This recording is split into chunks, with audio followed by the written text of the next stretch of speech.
మా పేరు భట్టు నాంచారమ్మ అండి. మా వారి పేరు పూర్ణచంద్రరావు.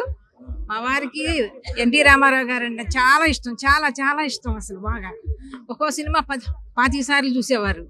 అట్లాగే చంద్రబాబు నాయుడు గారు అంటే ఇష్టం, తెలుగుదేశం అంటే బాగా ఇష్టం. ఇప్పుడు లోకేష్ గారు అంటే చాలా బాగా ఇష్టం అండి. రావటానికి ఆయన కుదరక రాలేదు ఇవాళ. చాలా బాగా ఇష్టం.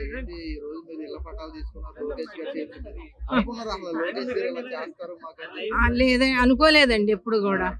ఇప్పుడు లోకేష్ గారు వచ్చారు కాబట్టి ఏదైనా మంచి పనులు చేస్తారు అనుకున్నాము. ఈ పట్టాలు ఇంత తొందరలో వస్తాయని అనుకోలేదు. మాకు చాలా మంచి పని చేసి పెట్టారండి. చాలా కాలానికి మాకు ఇళ్ళు లేవు, ఏదో ఇక్కడ కొనుక్కున్నాం మేము. మాది విజయవాడ, ఇక్కడ కొనుక్కున్నాము. ఇప్పుడు లోకేష్ గారు మంచి పని చేసి పెట్టారు స్వామి. అది మాకు కావాల్సింది. మాకు చాలా చాలా సంతోషంగా ఉందండి. చాలా చాలా సంతోషంగా ఉంది. మేము వచ్చి 4 సంవత్సరాలు, కొని 10 సంవత్సరాల పైన అయింది. ఇక్కడ ఇల్లు కొనుక్కుని విజయవాడలో ఉండేవాళ్ళం. విజయవాడలో కూడా సొంత ఇల్లు లేదు, ఇక్కడ కొనుక్కున్నాం. కొంచెం తక్కువగా అవుతుంది అనుకుని. కాకపోతే ఇప్పుడు పట్టా వచ్చిందంటే చాలా సంతోషంగా ఉందండి. లోకేష్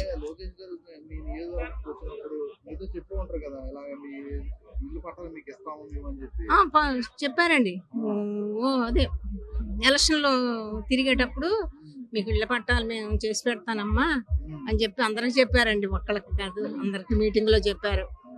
అట్లాగే లోకేష్ గారు అలా చెప్పినప్పుడు మీరు అనుకున్నారా నిజంగా ఇస్తారంట ఓన్లీ ఎలక్షన్ కోసం ఇలా చెప్తారనే అనుకున్నామండి. ఒకసారి ఆయన ఓడిపోయారు కాబట్టి రెండోసారి బాగా చేస్తారనే అనుకున్నామండి. అట్లాగే చేశారండి.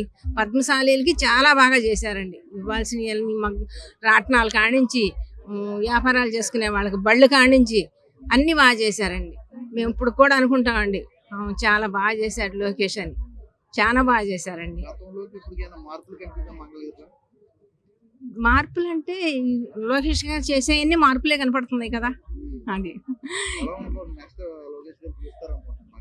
గెలుస్తారని అనుకుంటున్నామండి. గెలుస్తారనే మాకు ఇంత చేసినప్పుడు ఇంకా లోకేష్ గారిని గెలిపించకపోతే ఇంకా మేము అసలు మనుషులం కాదు, జనాలు మనుషులు కాదు. అప్పుడు మీ పేరు, మీరు ఎక్కడి నుంచి వచ్చారు? మంగళగిరి రత్నాల చెరువు.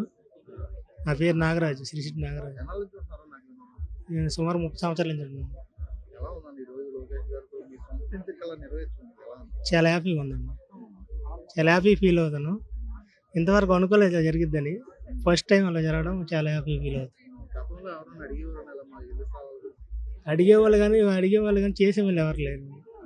ఫస్ట్ టైం చేయడం చాలా హ్యాపీ.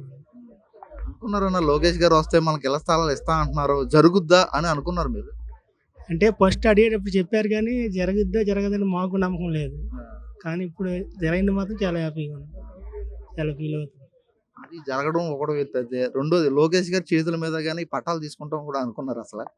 లేదండి, అది మాత్రం ఊహించలేదు. పట్టాలు ఇస్తా అన్నారు కానీ ఇస్తారా ఈయన చేతుల మీద వస్తాయని కూడా ఊహించలేదు. కానీ చాలా ఆనందం ఉంది, ముందు చాలా హ్యాపీగా ఫీల్ అవుతున్నాము. లోకేష్ గారికి చాలా థ్యాంక్స్.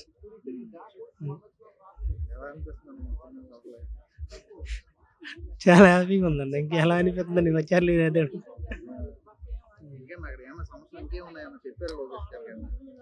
సమస్యలు అంటే డ్రైనేజ్ సమస్యలు కొన్ని ఉన్నాయి. కాలువలు, సైడ్ కాలువలు, అవి కొన్ని ఏరియాలో, మా ఏరియాలో సైడ్ కాలువలు లేవు. వాటి వల్ల కొద్దిగా సమస్యలు ఉన్నాయి, అవి ఉన్నాయి. కొద్దిగా వాటి మీద సిమెంట్ రోడ్లు పడ్డాయి, కొన్ని ఏరియాలు అలా పడవలు చూడు. అవి కూడా పెడితే ఇంకా బాగుంటుంది. దాంతోపాటు ఇళ్ల పట్టాలని మనం బ్యాంకులో పెట్టుకున్న రుణం తీసుకునే అవకాశం కూడా కల్పిస్తున్నారు కదన్నా, ఎలా అనిపిస్తుంది? అదే అండి చెప్తాను కదా, బాగానే ఉంది, హ్యాపీగా ఉంది, చాలా ఫీల్ అవుతుంది. అది సొంతంగా ఇప్పుడు మా ఏదైనా నిర్ణయం తీసుకోవడానికి మాకు హక్కు అంటే ఒక హక్కు వచ్చింది. అది కూడా చాలా హ్యాపీ ఫీల్ అవుతున్నాం. Happy, full happy. ఇంకెందుకు వెళ్ళరండి? ఇప్పుడు పేదలకు ఏది కావాలనుకున్నా అదే చేతికి ఇచ్చాక ఎవరు మర్చిపోరు కదా. ఇంకా ఆయనకి తిరగలేదు ఇక్కడ, అది కన్ఫర్మ్.